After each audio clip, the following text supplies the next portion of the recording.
Você já teve a sensação bizarra de estar completamente exausto, mentalmente esgotado, mesmo tendo passado o dia inteiro sentado no sofá ou na frente do computador? Durante muito tempo, essa era a minha vida. Eu acordava cansado, passava o dia inteiro ansioso e ia dormir frustrado. Eu achava que o problema era o meu negócio, que era o mercado, que era a falta de tempo, até o dia em que eu decidi parar de procurar respostas em gurus na internet e fui estudar a máquina que controla absolutamente tudo o que a gente faz, o nosso próprio cérebro. Eu mergulhei nos estudos de neurociência e comportamento humano, e o que eu descobri foi como um soco no meu estômago. Eu percebi que a minha rotina inteira, os meus hábitos, a forma como eu trabalhava e até a forma como eu descansava estavam destruindo minha biologia. Eu estava literalmente hackeando o meu cérebro para dar errado. Quando eu entendi isso, eu mudei as regras do jogo e hoje eu vou compartilhar com você as 9 coisas que eu parei de fazer depois de estudar neurociência e que mudaram completamente a minha saúde mental e os meus resultados financeiros. A primeira coisa que eu eliminei da minha vida foi a busca por dopamina barata. Presta muita atenção nisso, porque é aqui que 90% da sua ansiedade nasce. Eu tinha um vício complicado. Eu pegava o celular no automático dezenas de vezes por dia apenas para rolar o feed. Eu não estava procurando nada específico, eu só arrastava o dedo na tela, esperando que algo incrível acontecesse, sei lá. E como na maioria das vezes não tinha nada de interessante lá, eu começava a ficar irritado e ansioso. A neurociência explica isso perfeitamente. O nosso cérebro é um sistema de recompensa movido à dopamina. Quando você rola o feed, você está operando igual um viciado em uma máquina caça-níqueis. O seu cérebro libera picos altíssimos de dopamina esperando uma recompensa. Só que essa dopamina é artificial. O resultado disso é que seu nível basal de motivação despenca. E eu reparei que não adiantava absolutamente nada eu ter uma rotina de exercícios ou tentar comer bem se eu estava destruindo os meus receptores de dopamina olhando para uma tela a cada 5 minutos. Você acaba fritando circuitos do seu cérebro. O mundo real começa a parecer chato e sem graça, porque nada na vida real te dá picos de estímulo a cada 3 segundos, como um vídeo curto na internet. Cortar esse ciclo de olhar o celular no automático foi como tirar uma nuvem cinza da minha cabeça. E isso me leva à segunda coisa que eu parei de fazer, e essa vai doer no ego de muita gente aqui. Eu parei de estudar demais. E calma, eu não estou dizendo que conhecimento é inútil, mas olha o que estava acontecendo comigo e vê se você se identifica com isso. Eu queria muito crescer na vida, então o que eu fazia? Eu comprava vários cursos, eu assistia palestras, maratonava vídeos no YouTube e seguia todos os especialistas possíveis. Eu consumia uma quantidade absurda de conteúdo, mas sabe o que a neurociência diz sobre isso? Isso não é estudo, isso é entretenimento com cara de produtividade. Existe um conceito no nosso cérebro chamado de ilusão de competência. Quando você lê um livro genial sobre como mudar a sua rotina, o seu cérebro libera as mesmas substâncias de prazer como se você já tivesse mudado a sua rotina. Você se sente produtivo apenas por estar lendo, mas o seu comportamento real continua exatamente igual. A neuroplasticidade, que é a capacidade física do seu cérebro de criar novas conexões e realmente aprender algo, não acontece quando você está passivamente sentado assistindo um vídeo. A neuroplasticidade exige atrito, exige erro, exige prática. De tudo que eu consumi, eu aplicava com sorte 10%. O resto era informação vazia, ocupando espaço e gerando ansiedade. Ler um livro gigantesco sobre hábitos e não mudar um único hábito no dia seguinte é a mesma coisa de assistir um campeonato de musculação e achar que seu braço vai crescer. E eu cortei o excesso de consumo. Eu percebi que é infinitamente melhor ser muito bom em poucas coisas e aplicar aquilo com uma força brutal do que ser raso em 30 assuntos diferentes. Eu parei de ser um obeso mental. Hoje, se eu leio um conceito, eu fecho o livro e vou testar na minha vida. Colocar a mão na massa muda o cérebro. Consumir passivamente só muda sua conta bancária para menos. Mas a toxicidade não está apenas no que eu tentava colocar para dentro da minha cabeça através dos estudos. Estava também no que os meus ouvidos e os meus olhos não conseguiam parar de consumir. A terceira atitude que eu cortei pela raiz foi a minha necessidade doentia de preencher o silêncio. Presta atenção na sua própria rotina e veja se você não faz exatamente a mesma coisa. Nós, como sociedade, desenvolvemos um pavor absoluto do silêncio. Se eu ia caminhar na rua, eu precisava colocar um fone de ouvido tocando uma música ou um podcast. Se eu sentava para almoçar, eu ligava a TV ou abria um vídeo no YouTube qualquer. Se eu ia lavar a louça ou arrumar a casa, tinha que ter algo tocando no fundo. Eu não me permitia ficar um segundo a sós com os meus pensamentos. Eu achava que isso era produtivo, eu achava que estava otimizando meu tempo, mas sabe o que a neurociência diz sobre isso? O nome clínico disso é sobrecarga cognitiva severa. O nosso cérebro não foi desenhado pela evolução para processar estímulos visuais e auditivos em alta intensidade 16 horas por dia sem parar. Quando você está sempre ouvindo, lendo ou assistindo algo, o seu cérebro está em estado de alerta contínuo, ele não descansa. Existe uma área e um estado no nosso cérebro chamado rede de modo padrão. Esse estado neurológico só é ativado quando você não está prestando atenção em nada específico, quando você está apenas existindo no silêncio, deixando a mente vagar. E é exatamente nesse momento de silêncio que o cérebro faz a faxina. Ele organiza suas memórias, ele processa suas emoções, ele consolida o aprendizado e reduz drasticamente o seu estresse. É no silêncio que as suas melhores ideias criativas surgem. Ao preencher cada segundo do meu dia com ruído, eu estava impedindo o meu cérebro de fazer essa manutenção básica. E o resultado? Estresse crônico. Um zumbido mental e uma irritação que não passava nunca. Hoje, eu me forço a viver sem tanto estímulo. Eu caminho em silêncio, eu almoço prestando atenção na comida e no ambiente. Diminuir o ruído abaixou a temperatura do meu cérebro e curou minha agitação. E esse excesso de estímulo visual e mental me levava à quarta coisa que me destruía aos poucos. Eu parei de me comparar e de comparar a vida das outras pessoas nas redes sociais. Eu vivia rolando feed e olhando para outros produtores de conteúdo, os famosos coaches e gurus de sucesso vivendo suas vidas que pareciam cenas de filmes. Carros esportivos, importados, mansões absurdas, viagens em jatinhos particulares. Eu olhava aquilo, olhava minha realidade de muito trabalho, de boletos para pagar e o meu ego gritava: o que tem de errado comigo? Porque eu não consigo chegar lá. Eu trabalho tanto, será que eu não mereço isso? E aqui entra uma resposta biológica cruel. A neurociência evolutiva nos mostra que o nosso cérebro é programado para mapear o nosso status dentro da tribo. Quando você vê alguém que supostamente tem um nível maior de recursos, sucesso e poder do que você, o seu cérebro primitivo interpreta isso como uma ameaça à sua sobrevivência social. Ele dispara picos de cortisol, o hormônio do estresse, diretamente na sua corrente sanguínea. Você se sente um fracasso. A sua própria biologia te pune. Mas sabe qual é a grande ironia, a verdadeira piada que ninguém te conta? Quase 80% dessas vidas perfeitas que geravam meu estresse eram puramente cenográficas. Muitas dessas pessoas na internet estão em um ciclo de dívidas infinitamente maior que o seu. Eles alugam um carro de luxo por um final de semana, eles alugam a mansão no Airbnb apenas para tirar fotos e gravar vídeos de lançamento, tentando te vender um curso que ensina um sonho que eles mesmos não vivem na segunda-feira de manhã. E o seu cérebro, que não sabe diferenciar uma imagem digital de uma tela da vida real, entra em colapso tentando competir com uma miragem, uma ilusão de ótica. Quando eu entendi esse teatro, a cortina caiu. E a reflexão mais importante que a neurociência me trouxe foi a seguinte: muitas vezes aquela vida de plástico nem é o que você realmente quer. O sistema e o algoritmo das redes sociais te forçam a acreditar que o sucesso é ter um carro esportivo brilhante na garagem. Mas às vezes o seu verdadeiro sonho íntimo é morar perto da praia e poder surfar de manhã, às vezes é ter um sítio tranquilo no interior e plantar sua própria comida e ter paz de espírito. A comparação rouba sua identidade.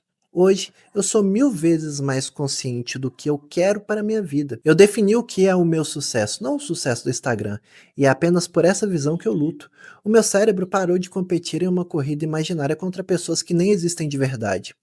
A paz mental que essa decisão me trouxe foi gigantesca, mas eu ainda estava cometendo erros de planejamento que mantinham a minha ansiedade lá no teto. A quinta coisa que eu parei de fazer foi a mania de focar em metas gigantescas. Eu substituí isso por um foco obsessivo em micro hábitos. E quando eu falo isso, não significa que eu não tenho objetivos grandes ou que eu não tenho ambição, mas eu parei de ficar obcecado em tentar resolver uma coisa grande do dia para a noite. Sabe por que 90% das pessoas desistem das promessas de ano novo logo em fevereiro? A neurociência explica isso através da fricção cognitiva. Quando você define uma meta gigantesca, o seu cérebro olha para a distância entre onde você está hoje e onde você quer chegar. Essa distância parece uma montanha intransponível. O seu cérebro, que foi desenhado para economizar energia, entra em pânico. Ele vê muito esforço e nenhuma recompensa imediata. E o que ele faz? Ele te sabota, ele te faz procrastinar. Eu gosto de olhar para o meu objetivo grande e pensar o seguinte: eu não vou conseguir resolver tudo isso agora, mas o que eu posso fazer hoje, neste exato momento, que vai adiantar o processo? Uma grande meta não é resolvida numa tacada de sorte, é pura matemática e consistência. Se eu quero fazer uma viagem que vai me custar R$ 10.000 e eu não tenho o dinheiro, ou de repente eu estou ganhando pouco agora, não adianta eu ficar rezando para ganhar na loteria. Mas se eu guardar apenas R$ 20 por dia e colocar isso para render com a nossa taxa Selic atual, na casa dos 15%, o poder dos juros compostos assume o controle. Fazendo apenas o micro hábito de guardar R$ 20 diários, eu vou ter todo o dinheiro da viagem na minha mão em pouco mais de um ano. Você percebeu a diferença de mentalidade? A meta de R$ 10.000 assusta o cérebro e paralisa. O hábito de R$ 20 por dia é ridículo de fácil. Não gera atrito, o seu cérebro executa. A dopamina não vem mais de sonhar com a linha de chegada, vem de bater o carimbo do dia de hoje. E essa necessidade de focar no hoje me leva à sexta coisa que eu parei de fazer. Eu parei de viver no passado e no futuro. Eu comecei a viver o agora. Isso soa como um clichê barato de autoajuda, mas o impacto biológico disso é assustador.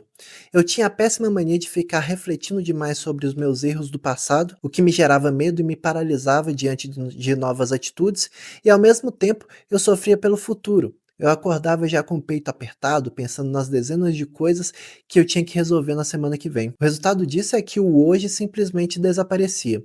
Eu vivia em um estado constante de medo ou ansiedade. E aqui entra uma das descobertas mais fascinantes e cruéis do nosso cérebro. O centro de processamento de medo e ameaças na nossa mente, uma estrutura chamada amígdala, não sabe diferenciar uma coisa real no presente de uma coisa imaginária no futuro. Se você está fugindo de um cachorro bravo na rua agora, o corpo libera cortisol e adrenalina para você correr. Mas se você está deitado na sua cama, perfeitamente seguro, apenas imaginando que algo pode dar errado no seu trabalho amanhã, o seu cérebro libera exatamente a mesma quantidade de cortisol e adrenalina. Você envenena o seu próprio corpo sofrendo por um cenário que só existe na sua cabeça. Você sofre duas vezes. E como eu mudei isso? Com um filtro muito simples. Hoje, quando eu tenho um problema ou um pensamento intrusivo, eu paro e me faço uma única pergunta: isso está no meu controle? Se a resposta for sim, eu me pergunto quais são os próximos passos lógicos para resolver, e eu começo a executar o primeiro. A ação destrói a ansiedade. Porém, se a resposta for não, se depender da economia, do clima, da opinião de terceiros ou de algo que eu não posso mudar, eu simplesmente solto. Não adianta eu gastar a minha bateria mental tentando salvar o mundo ou prever o futuro. Eu recolho a minha energia e volto para o único lugar onde eu tenho poder real, o momento presente. Essa limpeza mental me preparou para as 3 últimas coisas que eu parei de fazer, e eu já te aviso, se você acha que trabalhar duro e dormir pouco é o segredo do sucesso, o que eu vou te provar agora vai quebrar todas as suas crenças. A sétima coisa que eu parei de fazer foi viver sob a pressão constante de ser uma máquina de produtividade. Antes de eu entender como meu próprio cérebro funcionava, eu acreditava naquela mentira que muitos vendem na internet. Trabalhe enquanto eles dormem. Seja obcecado, faça mil coisas ao mesmo tempo. Eu estava que nem um louco, operando no limite. Eu estudava, trabalhava no meu negócio principal, gerenciava 20 canais no YouTube ao mesmo tempo, respondia dezenas de alunos por dia, pensava em roteiros novos de madrugada, e a neurociência chama isso de fadiga de decisão. O nosso córtex pré-frontal, que é a área do cérebro responsável por tomar boas decisões, ter força de vontade de focar em tarefas difíceis, tem uma bateria que ela é bem limitada. Todas as vezes que você tenta fazer 10 coisas diferentes no mesmo dia, você queima uma parte dessa bateria. Chega no final da tarde, o seu cérebro está tão esgotado que você não consegue nem decidir o que vai jantar. Até que um dia o inevitável aconteceu e eu não aguentei. Eu tive um apagão de produtividade. Foi um dia que eu simplesmente não consegui fazer absolutamente nada. O meu corpo simplesmente parou. E foi na dor dessa pausa forçada que eu sentei para meditar e analisei friamente o que eu estava fazendo com a minha vida. Eu percebi que apenas 20% de tudo que eu fazia no meu dia me trazia 80% dos meus resultados reais. 80% de todo aquele esforço caótico não servia para quase nada, só para alimentar o meu ego de estar ocupado. Foi aí que eu parei com todo o excesso. Eu foquei implacavelmente naqueles 20% que realmente importavam. A mudança disso foi absurda e hoje a minha vida está infinitamente mais leve. Eu consigo respirar, eu tenho horários definidos para trabalhar. Se eu acordo e não estou bem emocionalmente ou fisicamente, eu simplesmente me dou uma folga. O meu cérebro entende que ele tem espaço para existir fora do crachá. E sabe o que aconteceu com os meus resultados?